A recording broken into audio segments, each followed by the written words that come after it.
Hola queridos internautas, sean ustedes bienvenidos a este canal de curiosidades y audiolibros y quien les habla, su amiga de siempre, Anadis. Con el presente podcast se dará continuación al audiolibro titulado Origen y Destino de la Humanidad. Esta es la serie número 20.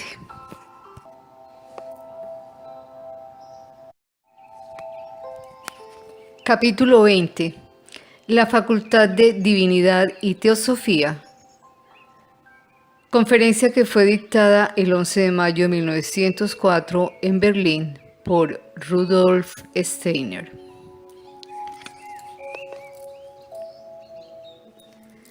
Si el movimiento teosófico ha de intervenir realmente en toda la cultura moderna, no puede limitarse unilateralmente a difundir cualquier doctrina, a comunicar conocimientos sobre esto o aquello, sino que ha de ocuparse de los más diversos factores y elementos culturales del presente. La teosofía no debe ser una mera doctrina, debe vivir, debe fluir en nuestro actuar, sentir y pensar. Ahora bien, está en la naturaleza de las cosas que tal movimiento que se dirige al corazón de la cultura moderna intervenga inmediatamente donde tratamos con el liderazgo de la vida espiritual, si es que debe ser capaz de sobrevivir. ¿Dónde más deberíamos buscar el liderazgo de la vida espiritual? Hoy que en nuestras universidades. Allí realmente deberían cooperar todos los que trabajan, al menos si se mira el asunto de manera idealista, como portadores de nuestra cultura, de toda nuestra vida espiritual, que trabajan al servicio de la verdad y del progreso y al servicio del movimiento espiritual en general. Deben colaborar con los jóvenes que se preparan para las más altas tareas de la vida. Esta sería la gran y significativa influencia que deben tener las universidades en toda la vida cultural. La significativa influencia que viene de ellas como algo autoritario, porque no se puede negar, aunque también se pueda luchar contra cualquier autoridad en nuestro tiempo. Nuestras universidades funcionan con autoridad y tienen razón en cierto sentido, porque quienes tienen que enseñar a nuestros jóvenes los más altos problemas culturales tienen que ser determinantes de todas las cuestiones de la existencia humana. Así es realmente lógico que toda la nación mire lo que dicen los miembros de las facultades en cualquier cuestión. Así es como es. Sin embargo, en todas nuestras facultades se considera autoritativo lo que dice el profesor universitario sobre un asunto. Así me parece natural que nosotros como teósofos nos preguntemos una vez, ¿cómo debemos posicionarnos ante las diferentes ramas de nuestra vida universitaria? No se debe ofrecer ninguna crítica a nuestras instituciones universitarias. Esto no debe ser objeto de esta charla.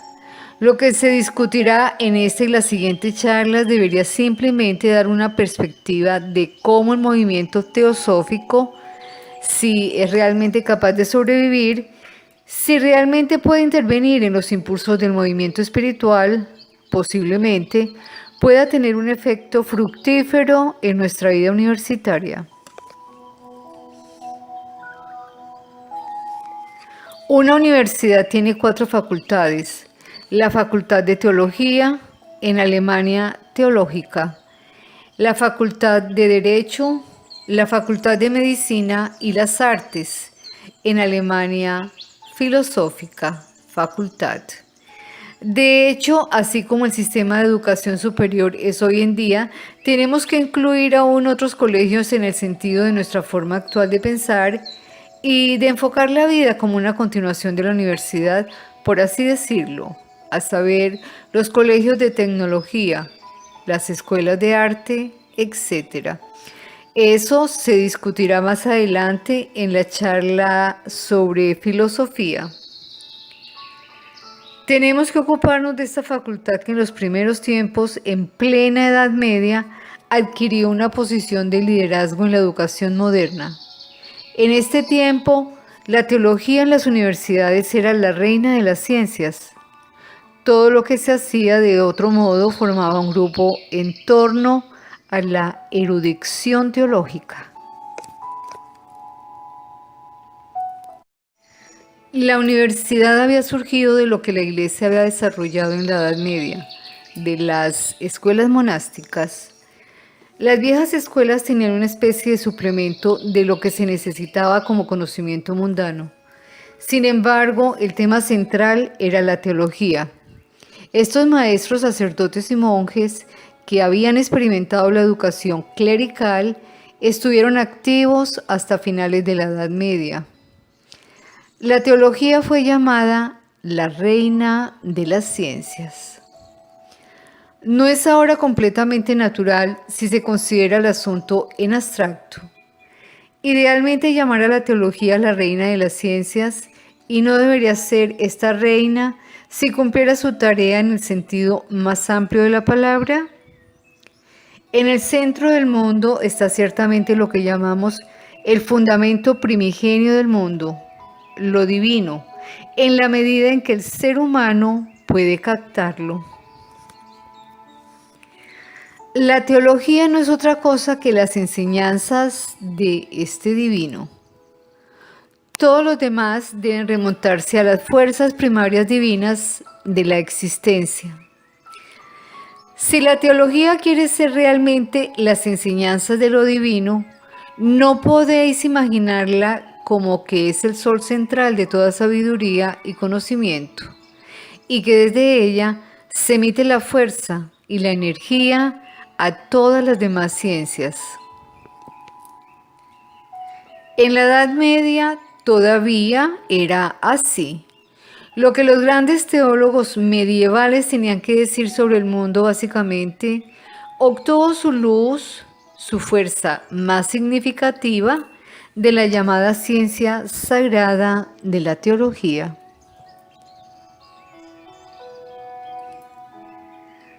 Si queremos hacernos una idea de este pensamiento y de esta filosofía de vida en la Edad Media, podemos hacerlo con unas pocas palabras.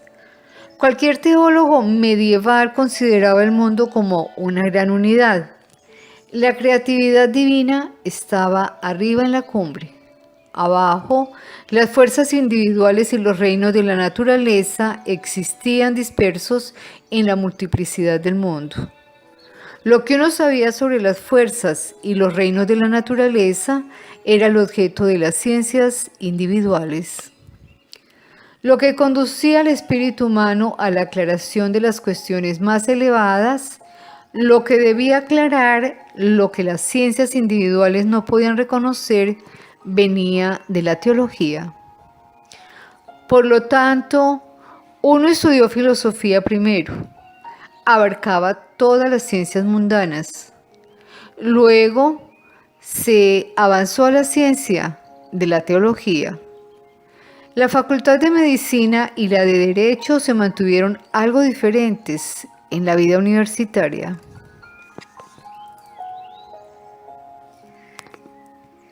Esta existencia procede en el tiempo.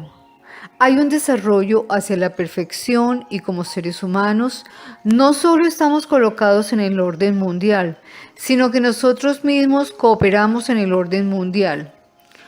Por un lado, las facultades filosóficas y teológicas consideran lo que es, lo que fue y lo que será. Por otro lado, la facultad médica y la de derecho consideran el mundo en su surgimiento, el mundo como ha de ser. Llevado de lo imperfecto a lo perfecto. La facultad médica se ocupa más de la vida natural en su imperfección y se pregunta cómo debe mejorarse. La facultad de derecho se vuelve hacia el mundo moral y pregunta cómo debe mejorarse. Toda la vida de la Edad Media fue un solo cuerpo. y algo similar ciertamente debe volver.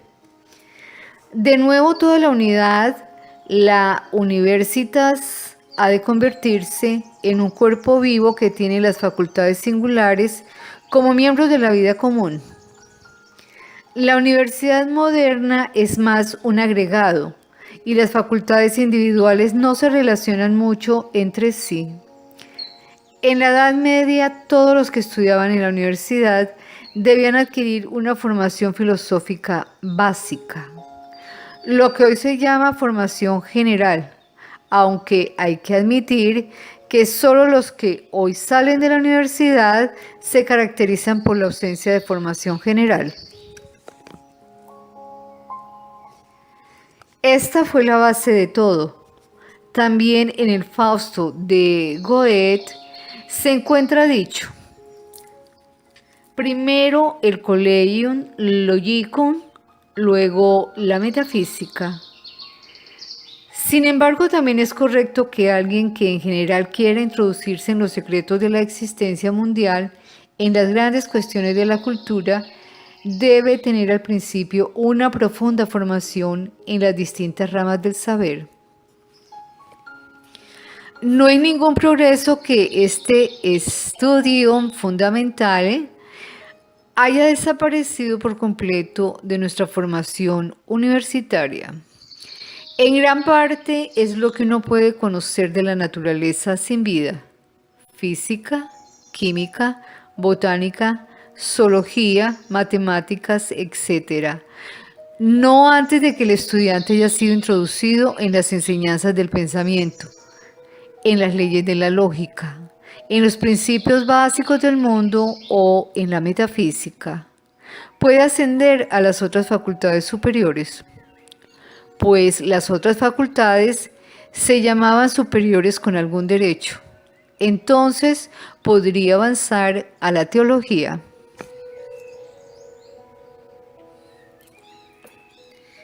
Alguien a quien se le debería enseñar sobre las preguntas más profundas de la existencia tenía que haber aprendido algo sobre las preguntas simples de la existencia.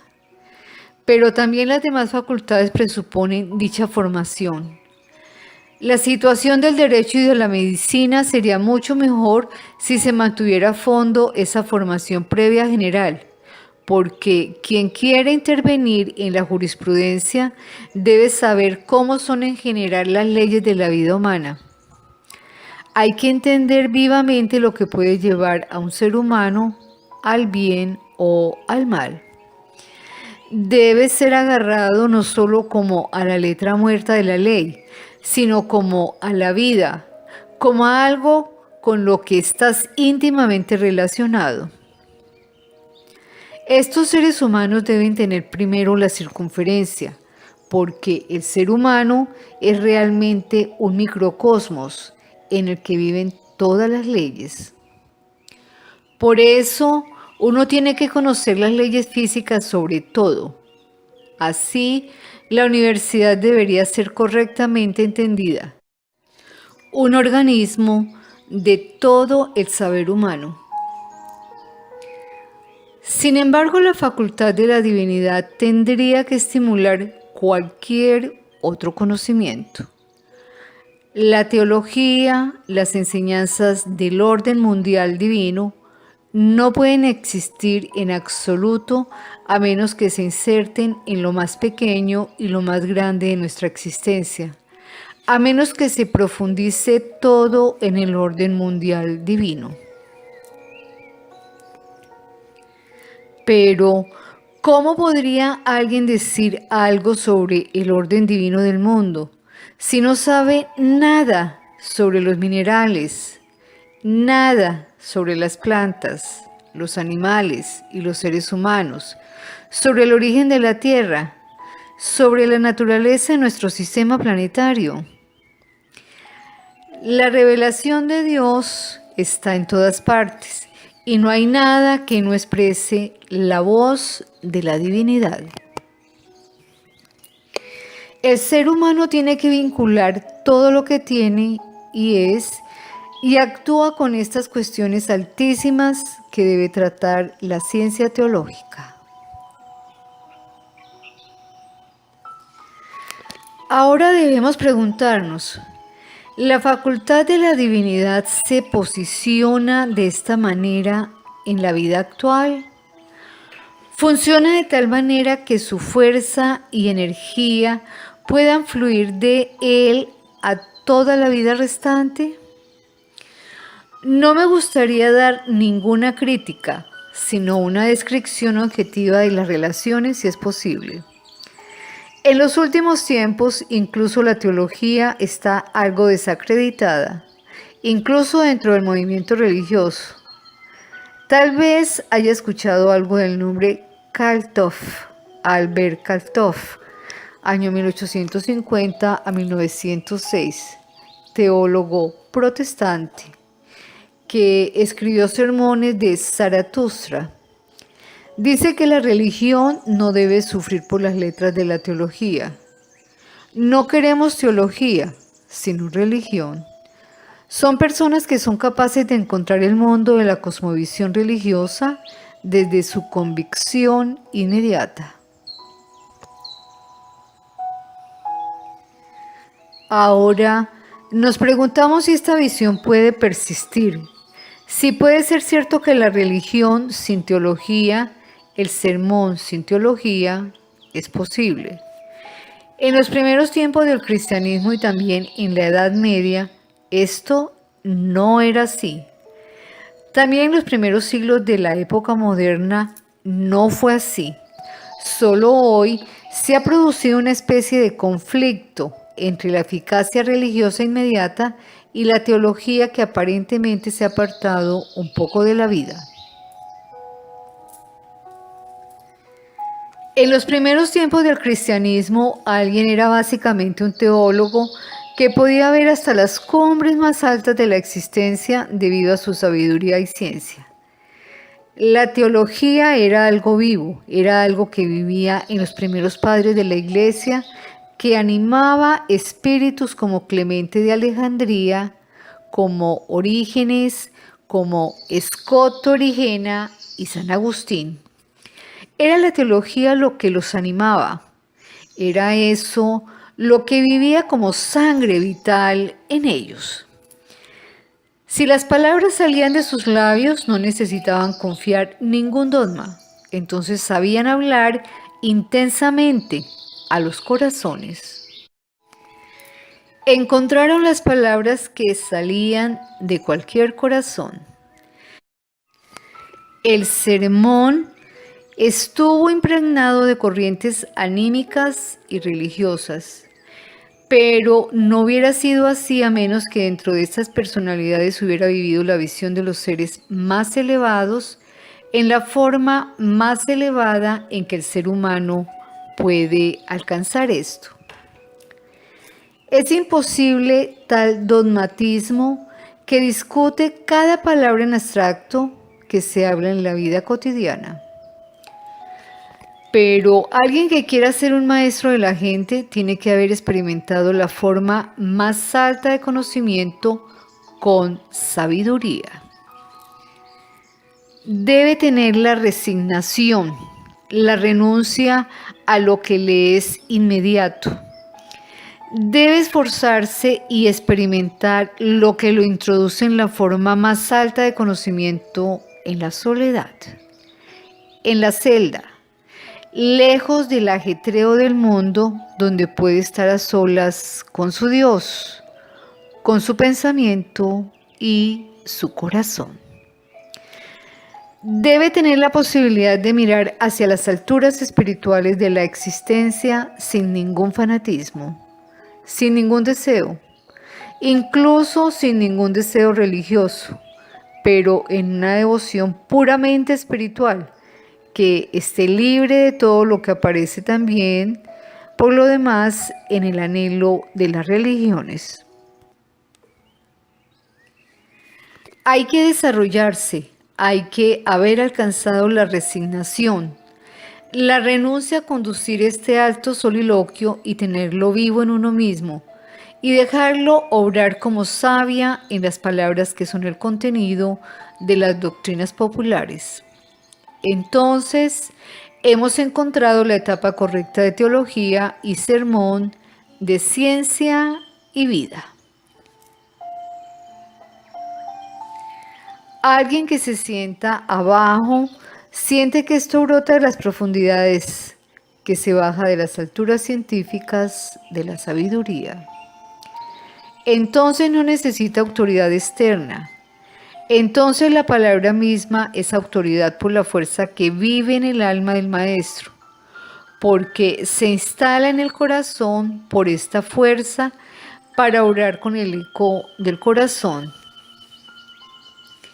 Se logró la armonía entre religión y teología y al mismo tiempo se distinguió con tacto la teología y la instrucción religiosa. Pero quien no haya subido a las alturas teológicas, que no esté informado sobre las cuestiones más profundas de la existencia espiritual, no deslizará en sus palabras lo que debe vivir en las palabras del predicador, como resultado del diálogo con el orden divino del mundo.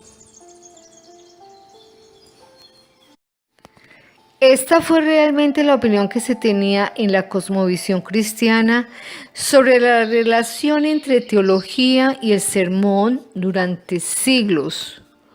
Un buen sermón sería que si un predicador solo se pone delante del pueblo después de haberse ocupado de las altas enseñanzas de la Trinidad de Dios, de la divinidad y del anuncio del Logos en el mundo, del alto significado metafísico de la personalidad de Cristo, uno debe haber aceptado todas estas enseñanzas que son comprensibles solo para alguien que las ha tratado durante muchos años. Estas enseñanzas pueden establecer en un principio los contenidos de la filosofía y otras ciencias. Uno tiene que hacer que su pensamiento madure para esta verdad. Solo entonces uno puede penetrar en estas alturas de la verdad. A alguien que haya logrado esto, que sepa algo de las altas ideas de la Trinidad, del Logo, de los versos de la Biblia, se convierte en algo que en su boca adquiere otra viveza que la que tiene al principio sin esta escolarización teológica precedente. Luego usa libremente los versículos de la Biblia.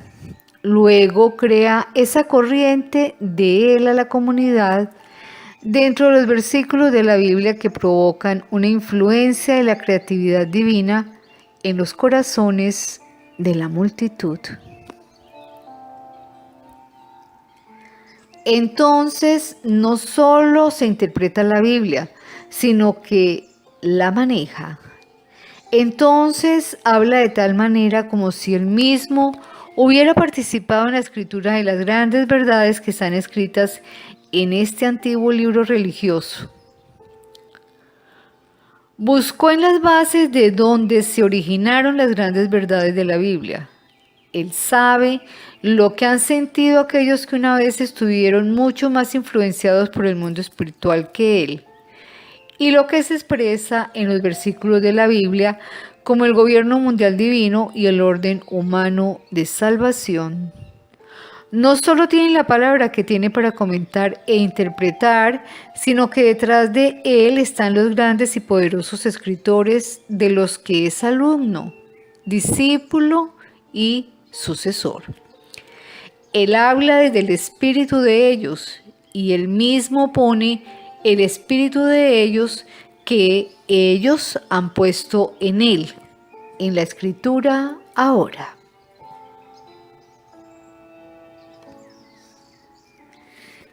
Esta fue la base del desarrollo de la autoridad en esta o aquella época. Como ideal, el ser humano lo tenía en mente.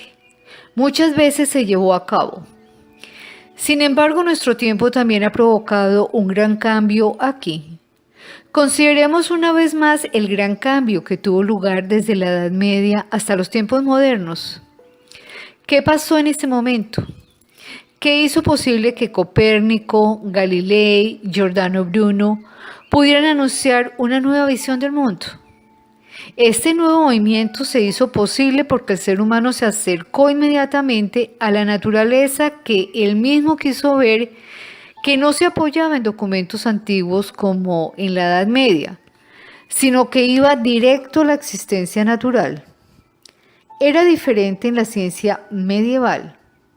Allí las ciencias básicas no se derivaban de una consideración imparcial de la naturaleza, sino de lo que había ideado el filósofo griego Aristóteles. Uno enseñó refiriéndose a él, el profesor de metafísica y lógica tenía sus libros, los interpretó. Aristóteles era una autoridad.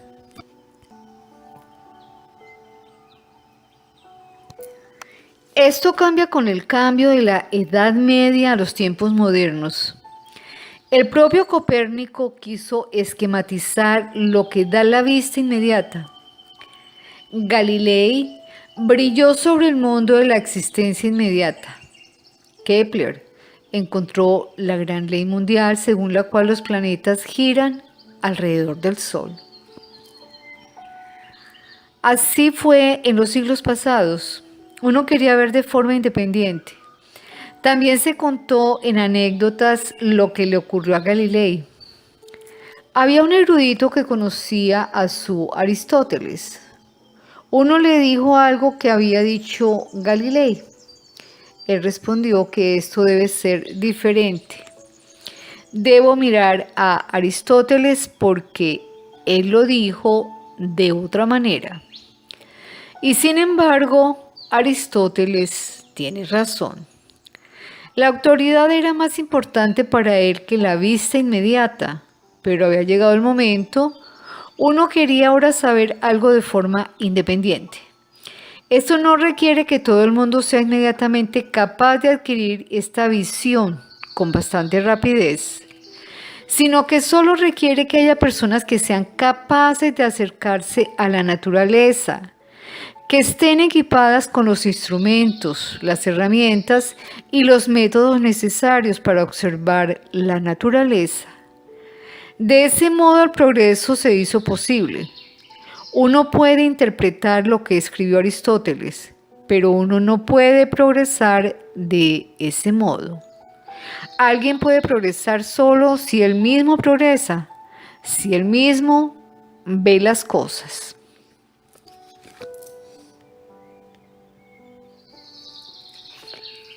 Los últimos 4 siglos aplicaron este principio de autoconocimiento a todo conocimiento externo, a todo lo que se despliega ante nuestros sentidos, primero en física, luego en química, luego en la ciencia de la vida y luego en las ciencias históricas. Todo estaba incluido en esta autoobservación, en la mirada externa del mundo sensible. Uno se apartó del principio de autoridad. Lo que no ha sido incluido en este principio del conocimiento propio fue la visión de lo espiritualmente efectivo en el mundo. El conocimiento inmediato de lo que está allí, no para los sentidos, sino solo para la mente. Por lo tanto, algo aparece durante los últimos siglos con respecto a esta ciencia y sabiduría de la mente, de lo que una vez no se podía hablar. Ahora podríamos volver a los tiempos más antiguos. Queremos hacerlo, sin embargo, solo hasta los primeros tiempos del cristianismo. Ahí tenemos una ciencia de lo divino, luego una gran doctrina de origen del mundo que llega hasta nuestro entorno sensible inmediato. Si miras a los grandes sabios de siglos pasados, puedes ver por todas partes cómo se toma este camino desde el punto más alto hasta la existencia más baja. De modo que no hay brecha entre lo que dice el orden divino del mundo en teología y lo que decimos sobre el mundo sensorial. Uno tenía una visión integral del origen de los planetas y de nuestra Tierra. Pero uno ya no necesita informar esto hoy. Sin embargo, alguien que observa el desarrollo en el transcurso del tiempo también puede aceptar que uno va más allá de nuestra sabiduría. El tiempo va más allá de la forma de nuestra ciencia, como hemos ido más allá de las formas anteriores. Alguien que observa el desarrollo en el transcurso del tiempo también puede aceptar que uno va más allá de nuestra sabiduría. El tiempo va más allá de la forma de nuestra ciencia, como hemos ido más allá de las formas anteriores. Lo que existía en ese momento era un edificio mundial uniforme que estaba ante el alma, y la base del alma era el espíritu. Uno vio la base primordial de la existencia en el espíritu. Eso viene del espíritu, que no es espíritu. El mundo es el reflejo del espíritu infinito de Dios. Y luego eso viene del espíritu de Dios, que encontramos como seres espirituales superiores en los diferentes sistemas religiosos, y también lo que es más poderoso en este mundo. El ser humano, luego los animales, las plantas y los minerales. Uno tenía una visión uniforme del mundo desde el origen de un sistema solar hasta la formación del mineral. El átomo estaba encadenado junto con Dios mismo, aunque nunca se atrevió a reconocer a Dios mismo. Uno busca lo divino en el mundo. Lo espiritual era su expresión. Aquellos que querían saber algo acerca de las alturas más altas de la existencia se esforzaron por educarse de tal manera que pudieran reconocer el mundo sensorial. Querían concebir ideas de lo que está por encima del mundo sensorial, del orden del mundo espiritual. Podían ascender del simple conocimiento sensorial al conocimiento comprensivo de lo espiritual de esa manera. Si miramos las cosmologías antiguas, no encontramos ninguna interrupción entre las enseñanzas de la teología y lo que dicen las ciencias mundanas sobre las cosas de nuestra existencia. El enlace se adjunta al enlace continuamente.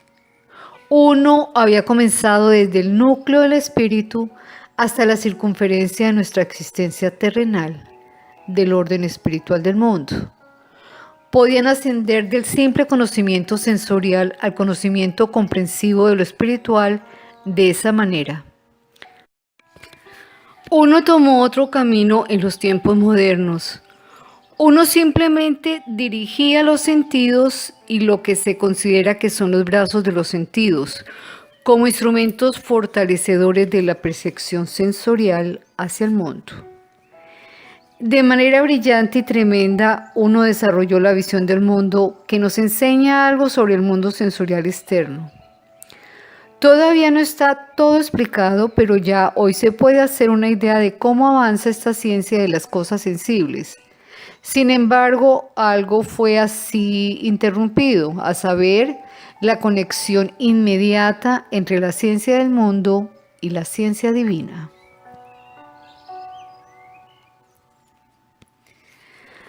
La imagen del origen del mundo, de la cosmología, que es la más habitual, incluso hoy en día, aunque sea discutida, se encuentra en la llamada visión del mundo de Kant-Laplace.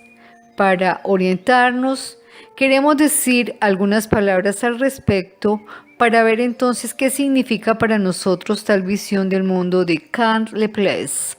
Dice: una vez hubo una gran nebulosa mundial, más bien delgada. Si pudiéramos sentarnos en sillas en el espacio y observar Y si fuera algo visible para los ojos más finos, esta nebulosa mundial se organiza quizás porque se enfrió. Establece un centro en sí mismo, gira, empuja anillos que forman planetas y de esta manera conocen esta hipótesis. Se forma tal sistema solar que tiene al Sol como fuente de vida y calor. Sin embargo, lo que se desarrolla de esa manera debe encontrar un fin de esa manera. A medida que se desarrolla, Kant y otros admiten que nuevamente se forman nuevos mundos, etc.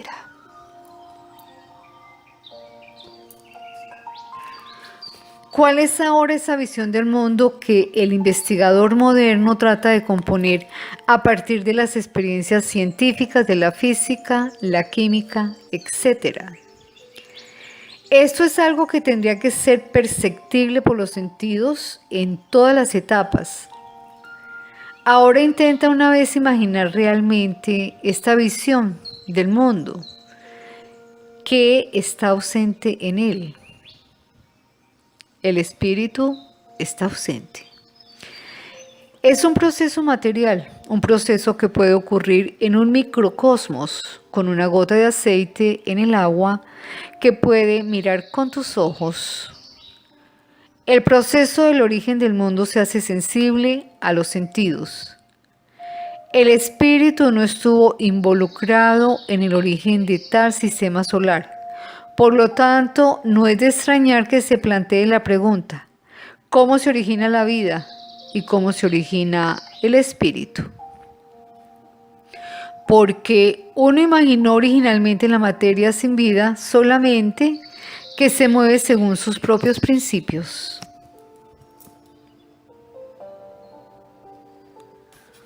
Lo que no se ha experimentado se puede salir imposiblemente de los conceptos. Uno solo puede sacar lo que ha sido puesto.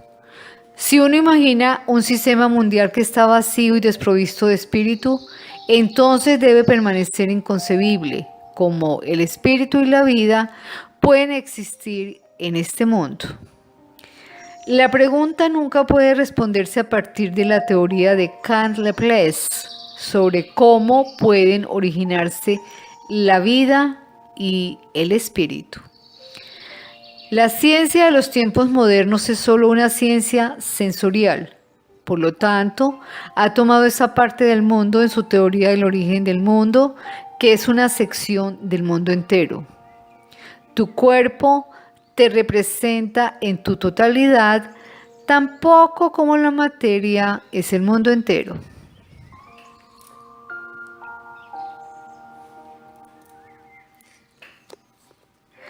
Así como es cierto que en tu cuerpo está la vida, están los sentimientos, los pensamientos, los impulsos que uno no puede ver si mira tu cuerpo con ojos sensuales, es cierto que el espíritu también está en el mundo. Sin embargo, también es cierto que la teoría de Kant-Laplace muestra únicamente el cuerpo, tampoco como el anatomista que muestra la estructura del cuerpo humano es capaz de decir cómo un pensamiento puede surgir de la sangre y los nervios, si solo piensa materialmente, así como que el que piensa el sistema del mundo según Kant-Laplace. No puede decir nada al espíritu un día, tampoco como alguien que es ciego y no puede ver la luz. Puede decir algo acerca de nuestro mundo sensorial. Tampoco como alguien que no tiene la visión inmediata del espíritu puede explicar que existe algo espiritual además del cuerpo físico. La ciencia moderna carece de la visión de lo espiritual. El progreso se basa en su unilateralidad. Solo así el ser humano puede alcanzar unilateralmente la altura más alta. Debido a que la ciencia se limita a lo sensible, alcanzar su alto desarrollo, sin embargo, se convierte en una autoridad opresiva, porque esta ciencia ha fundado modos de pensar. Estos son más fuertes que todas las teorías, más fuertes incluso que todos los dogmas.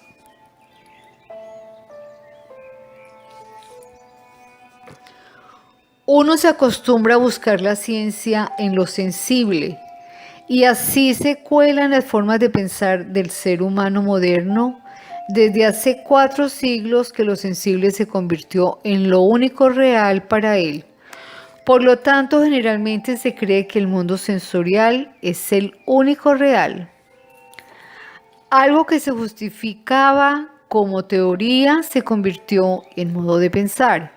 Y quien profundiza en este pensamiento sabe qué fuerza infinitamente sugerente tiene sobre los seres humanos durante siglos un modo tan activo de pensar.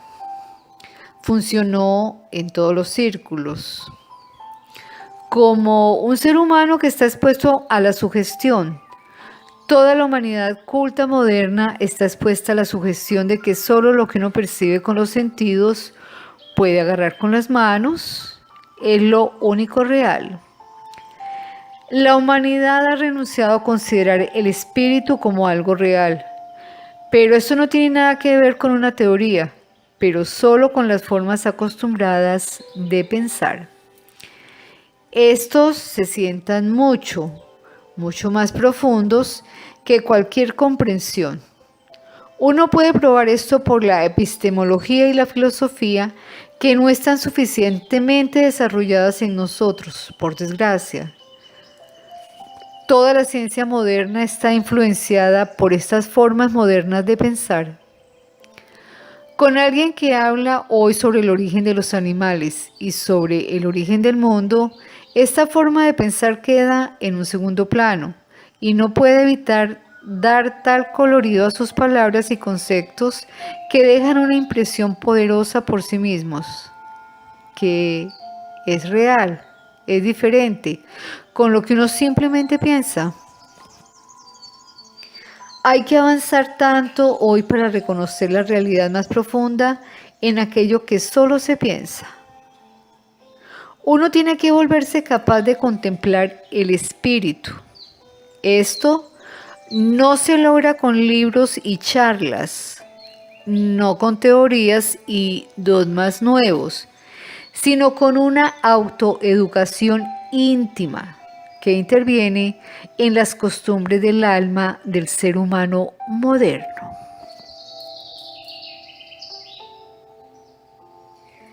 El ser humano tiene que reconocer primero que no es absolutamente necesario considerar lo real sensorial como el único real o lo único real, pero tiene que darse cuenta de que ejerce algo que fue estimulado durante siglos.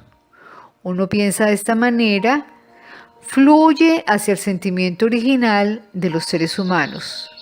Estos no son conscientes de que tienen ilusiones, porque las consiguieron desde el principio. Esta impresión funciona demasiado fuerte, incluso en un idealista.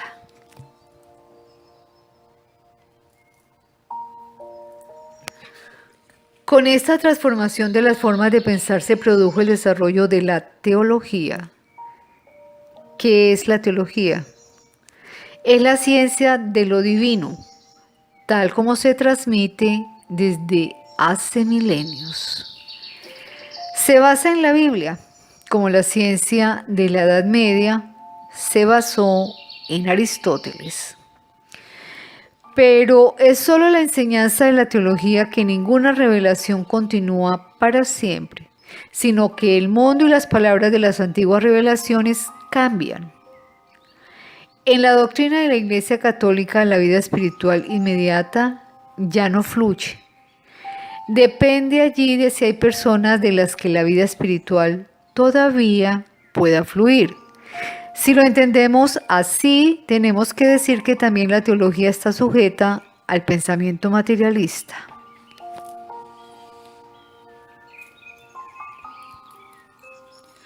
Una vez uno no entendió el trabajo de los 6 días de tal manera como si hubiera ocurrido puramente materialmente en 6 días. No se ha tenido la extraña idea de que no hay que estudiar a Cristo para comprenderlo, sino que solo se ha señalado el hecho de que el Logos se encarnó una vez en el ser humano Jesús. A no ser que uno avanzara tanto, no se arrogaba un juicio para reconocer lo que allí vivió del 1 al 33 después de Cristo. Hoy se ve en Jesús, también llamado el hombre sencillo de Nazaret, solo un hombre como cualquiera, solo que más noble e idealizado. La teología también se ha vuelto materialista. Estos son los elementos esenciales que la visión teológica del mundo ya no mira hacia las cumbres del espíritu, sino que quiere comprender de manera puramente racional, materialista, lo que sucedió históricamente. Nadie puede entender la obra de Cristo, quien la mira solo como historia y quien solo quiere saber cómo miró y habló aquel que anduvo por Palestina desde el 1 hasta el 33 DC. Y nadie puede pretender decir que en él nada más no vivo que en otros seres humanos. ¿O es que alguien puede desmentir lo que dice: a mí me es dado todo poder en el cielo y en la tierra? Pero uno quiere entender las cosas históricamente hoy. Es muy típico lo dicho en un discurso el 31 de mayo de 1904 con una conferencia pastoral en Alsacia, Lorena. Allí un profesor, Lostein, de Estrasburgo, dio una charla, Verdad y Poesía en nuestra religión. Un discurso que es profundamente simpático y muestra cómo el teólogo materialista quiere encontrar el camino con la investigación externa. Alguien que se acerca a los evangelios con formas de pensar materialistas trata de comprender, en primer lugar, cuándo fueron escritos. Allí solo puede confiar en los documentos externos, en lo que la historia externa entrega como material. Sin embargo, lo que se transmitió proviene básicamente de una época mucho más tardía de lo que normalmente se supone. Si se toma la palabra externa, se llega a decir: los evangelios son incoherentes entre sí. Uno ha reunido los tres sinópticos que pueden reconciliarse. Uno tiene que considerar el evangelio de San Juan por separado. De ahí que se haya convertido para muchos en algo así como un poema. Uno también ha examinado las epístolas de Pablo y ha encontrado que solo esto o aquella parte es auténtica. De ahí que la historia religiosa o historia dogmática se convirtiera en la ciencia más importante. No importa hoy la experiencia de la verdad dogmática, sino la historia religiosa, la representación exterior de los acontecimientos de aquel tiempo. Uno quiere investigar esto, sin embargo no debería depender de esto en absoluto.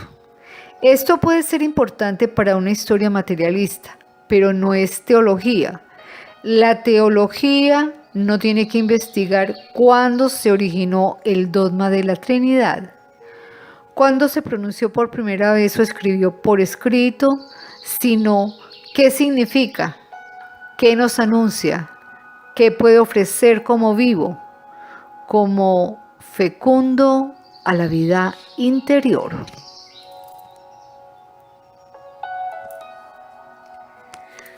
Así ha llegado que uno habla como profesor de teología sobre la verdad y la poesía en nuestra religión.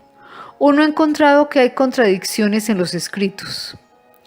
Se ha demostrado que algunas materias no concuerdan con las ciencias naturales. Estos son los milagros. Uno no trata de entenderlos, sino que simplemente dice que no son posibles. Así se llegó a introducir el concepto de poesía en las Sagradas Escrituras. Se dice que no pierde ningún valor, sino que la historia es una especie de mito o poesía. Uno no debe estar bajo la ilusión de que todo es un hecho, pero uno debe de llegar a reconocer que nuestra Sagrada Escritura está compuesta de poesía y verdad.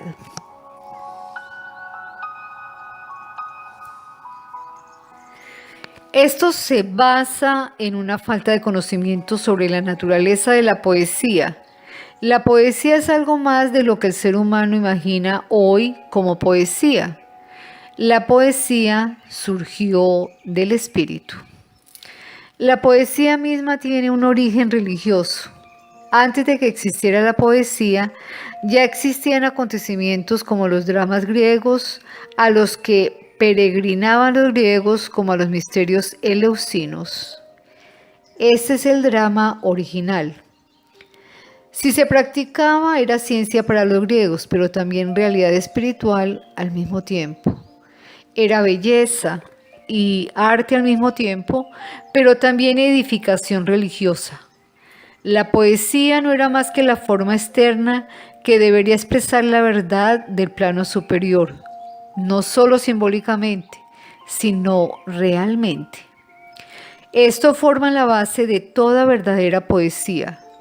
Por eso dice Goethe, la poesía no es arte, sino una interpretación de los principios físicos secretos que nunca se habrían hecho evidentes sin ella. Por eso Goethe llama poeta solo a quien está ansioso por reconocer la verdad y expresarla en la belleza. La verdad, la belleza y la bondad son las formas para expresar lo divino.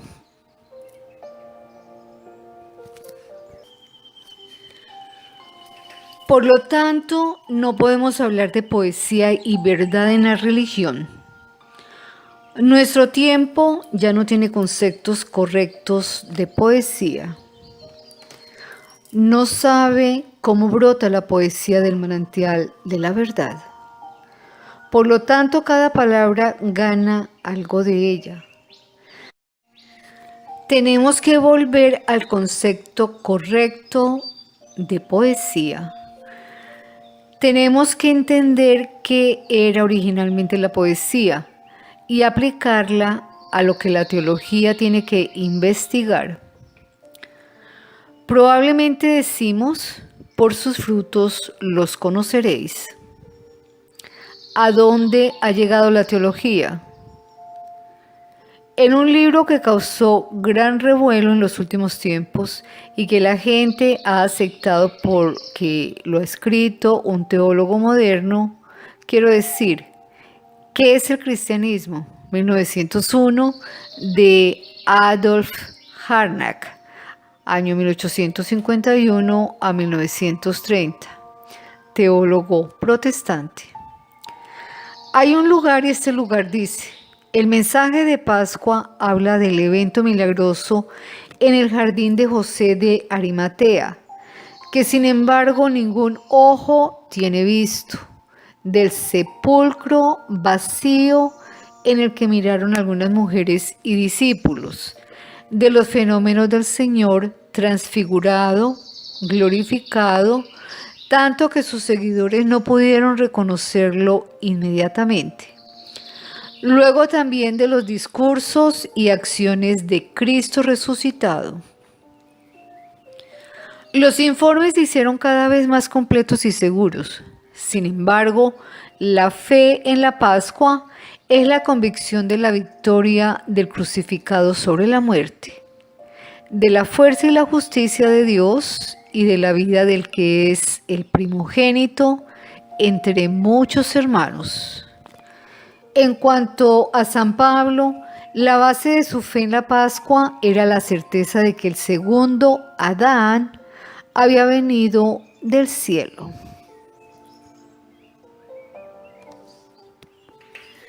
La cosmovisión teosófica trata de llevar a los seres humanos hacia arriba para comprender este gran misterio, dice el teólogo.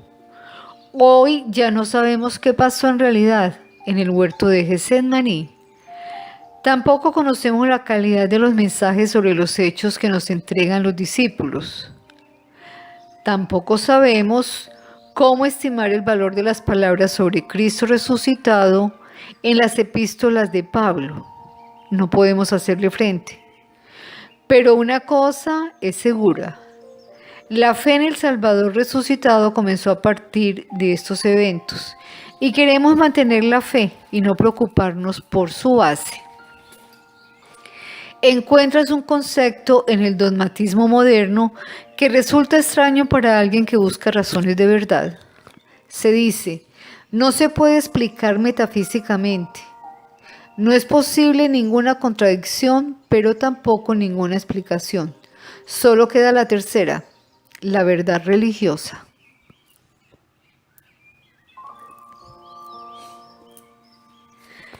En Trier, una vez colocaron la túnica sagrada de Jesús en la creencia de que la túnica puede hacer milagros. Esta creencia ha desaparecido porque toda creencia solo puede sostenerse por el hecho de que está confirmada por las experiencias. Sin embargo, queda el hecho de que algunos han experimentado esto, queda la experiencia religiosa subjetiva. Los que dicen esto supuestamente no son materialistas. En su teoría no lo son, pero sí en sus formas de pensar, en la forma en que quieren investigar lo espiritual. Esta es la base de la vida espiritual de nuestros idealistas y espiritistas. Todos ellos han aceptado las formas materialistas de pensar. También esos son materialistas los que quieren sentarse juntos en una sala de reuniones y quieren ver fantasmas materializados. El espiritismo se ha hecho posible gracias a nuestras formas materialistas de pensar. Hoy se visita materialmente el espíritu. Todas las teorías idealistas no sirven de nada mientras el conocimiento del espíritu siga siendo una mera teoría, mientras no se convierta en vida. Esto requiere una renovación, un renacimiento de la teología. Es necesario que no solo exista la fe, sino que en ella fluya la intuición inmediata, con quienes tienen que anunciar la palabra del orden divino del mundo. La visión teosófica del mundo también quiere pasar de la creencia en los documentos, en los libros y en los relatos a una observación del espíritu por la autoeducación. El mismo camino que ha tomado nuestra ciencia se tomará en la vida espiritual, en la sabiduría espiritual. Tenemos que llegar de nuevo a la experiencia de lo espiritual. La ciencia, incluso la sabiduría, no decide nada aquí. No por lógica, no por contemplación puedes investigar cualquier cosa. La lógica de tu alma inventa un sistema de mundo sensual. Sin embargo, la experiencia espiritual llena nuestro entendimiento de contenidos reales. Es la experiencia espiritual superior la que tiene que llenar nuestros conceptos con contenidos espirituales. Por eso se produce un renacimiento de la teología, solo si se comprende la palabra del apóstol Pablo. Toda sabiduría de los seres humanos no es capaz de comprender la sabiduría divina. La ciencia por sí misma no es capaz de hacerlo. Tampoco puede captar la vida exterior, este mundo espiritual. Cualquier reflexión no puede conducir al espíritu. Tampoco como cualquiera que se sienta en una isla distante encuentra un día grandes verdades físicas sin instrumentos y sin métodos científicos. A los seres humanos debe ocurrirles algo que vaya más allá de la sabiduría, que conduzca a la vida inmediata. Así como nuestros ojos y oídos nos informan sobre la realidad sensible, debemos experimentar la realidad espiritual directamente. Entonces, nuestra sabiduría puede alcanzarla. Pablo nunca dijo, la sabiduría es la condición previa para alcanzar lo divino. No antes de que hayamos encontrado toda la sabiduría del mundo, seremos capaces de reunir nuevamente el todo. No antes de que tengamos de nuevo un sistema espiritual de evolución mundial, ya que tenemos uno materialista en el otro lado.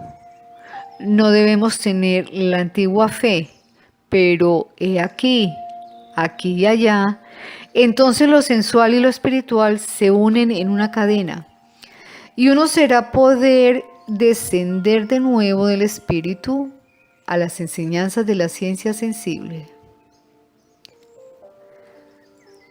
La cosmovisión teosófica quiere traer eso. No quiere ser teología, ni un saber libresco, y tampoco la interpretación de ningún libro, sino que quiere experiencia de la vida espiritual. Quiere dar comunicación de las experiencias de esta vida espiritual. La misma fuerza espiritual también nos habla hoy que una vez habló con el anuncio de los sistemas religiosos. Tiene que ser tarea de quien quiere enseñar algo del orden divino del mundo que busque el lugar donde pueda volver a hablar solo en el corazón, con el corazón espiritual del mundo. Entonces se produce en nuestra facultad la inversión que se produjo desde la Edad Media hasta los tiempos modernos en los campos de las ciencias naturales externas. Entonces sucede que si alguien anuncia algo del espíritu y alguien lo enfrenta con las palabras, sin embargo, uno lee eso de manera diferente en las escrituras. Eventualmente lo convence o no, quizá también le dice. Sin embargo, yo creo más en las escrituras que en lo que puedan contar bastantes personas sobre la experiencia inmediata.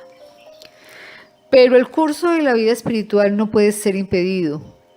Que haya muchas inhibiciones, que sean muy reacios los que trabajan por la teología, en el sentido del mencionado seguidor medieval de Aristóteles hoy. No se puede impedir la inversión que debe tener lugar aquí, así como el conocimiento ha ascendido desde la fe hasta la vigilancia. Nosotros también ascendemos desde la fe hasta la vigilancia en el ámbito espiritual, y contemplamos en la teosofía. Entonces no habrá fe en las letras, ni teología. Entonces habrá vida viva. El espíritu de vida dejará participar a quienes puedan oírlo. La palabra avanzará y encontrará la expresión popular. El espíritu habla del espíritu. Allí estará la vida. Y la teología será el alma de esta vida religiosa. La teosofía tiene esta vocación en cuanto a la facultad de la divinidad. Si la teosofía representa un movimiento que quiere ser capaz de sobrevivir, que puede hacer que la vida y la sangre fluyan en las letras de la erudición, entonces tenemos una misión determinada. Quien así entiende el asunto no nos tiene por adversarios de los que tienen que anunciar la palabra. Si los teólogos trataran seriamente las intenciones del movimiento teosófico, si se involucraran en nuestras intenciones, verían algo en la teosofía que podría inspirarlos y animarlos. No la fragmentación, sino la paz más profunda que podría existir entre los seres humanos que se esfuerzan teológica y teosóficamente. Uno reconocerá esto en el transcurso del tiempo. Uno superará los prejuicios contra el movimiento teosófico y comprenderá cuán cierto es lo que dijo Goethe. Quien tiene ciencia y arte, tiene también religión. Quien no tiene ambos, tendrá religión. La teosofía no lucha contra ninguna religión de ninguna manera. Alguien es un teósofo correcto que desea que la sabiduría fluya hacia aquellos que están designados para hablar a la humanidad, de modo que no sea necesario que haya teósofos, que digan algo sobre la visión religiosa inmediata. La teosofía puede acoger con agrado el día en que se hable de sabiduría en los lugares desde los que se debe anunciar la religión. Si los teólogos anuncian la religión correcta de esa manera, uno ya no necesita la teosofía.